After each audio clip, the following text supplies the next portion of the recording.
परदेश में जहाज नष्ट हो गया और उसमें सवार सभी यात्री समुद्र में डूब गए। भगवान की कृपा से एक आदमी बच गया और कुछ देर बाद समुद्र के किनारे आ गया। जब उसे होश आया और उसकी आंखें खुली, तो उसने खुद को पाया देसुला, थाईलैंड में।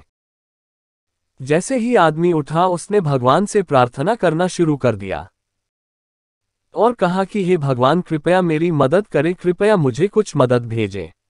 दिन बीत गए लेकिन उसके लिए कोई मदद नहीं आई। उसने अपनी रात समुद्र तट पर सोते हुए बिताई। जब वह फिर से उठा, भगवान से प्रार्थना की, लेकिन कोई मदद नहीं मिली। कुछ दिन ऐसे ही बीत गए। आदमी ने कुछ लकड़ी और घास इकट्ठा करना शुरू किया और अपने लिए एक घर बनाया। उसने टूटे हुए जहाज से चीजों को इकट्ठा किया और उन्हें घर में रखा।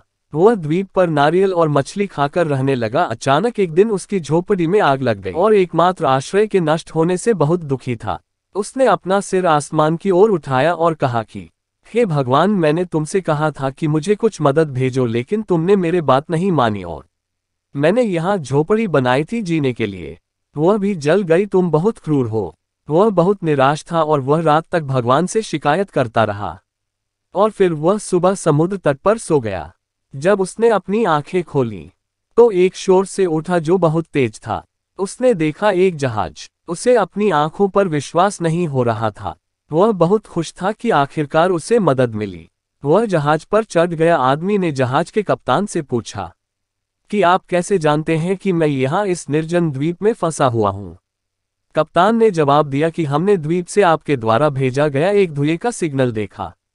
हम समझ गए कि द्वीप पर कोई है, इसलिए हम यहाँ आए हैं। आदमी ने कहा, लेकिन मैंने आग का कोई संकेत नहीं भेजा। कप्तान ने कहा, लेकिन हम यहाँ आग का सिग्नल देखकर ही आए हैं। तभी आदमी को अपनी जलती झोपड़ी की याद आई। वह समझ गया कि कप्तान जिस आग के सिग्नल की बात कर रहा था वह उसका जलता हुआ घर था। वह समझ गया कि उसे बाहर निकालने के लिए भगवान की योजना थी। सुनसान टापू पर आग से झोपड़ी जल गई। वह समझ गया कि भगवान की योजना उसकी योजना से बड़ी है और वह भगवान का शुक्रिया अदा करने लगा। अगर हम अपने जीवन में देखें तो हम पाएंगे कि हम अपने जीवन में बहुत सारी योजनाएं बनाते हैं, लेकिन क्या हम चाहते हैं नहीं होता है, और जो होता है वह हमारी पसंद का नहीं होता है। हम हमेशा अपने सीमित दिमाग से अपने जीवन में होने वाली घटनाओं को समझने की कोशिश करते हैं। जब हम पर मुसीबत आती है तो हमारा विश्वास डगमगाने लगता है, उम्मीद टूटने लगती है, उम्मीद फीकी पड़ने लगती है और हम भगवान से शिकायत करने लगते हैं।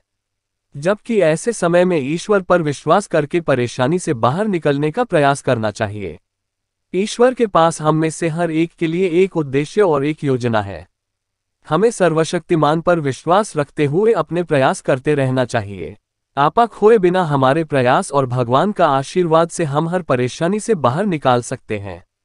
इसलिए जब भी आपके जीवन में आपको लगे कि आपकी योजना विफल हो रही है, तो सब कुछ आपकी इच्छा के विरुद्ध हो रहा है, हमेशा याद रखें कि शायद भगवान के पास आपके लिए कुछ और योजना है और उनकी योजना हमेशा बेहतर ही होती है।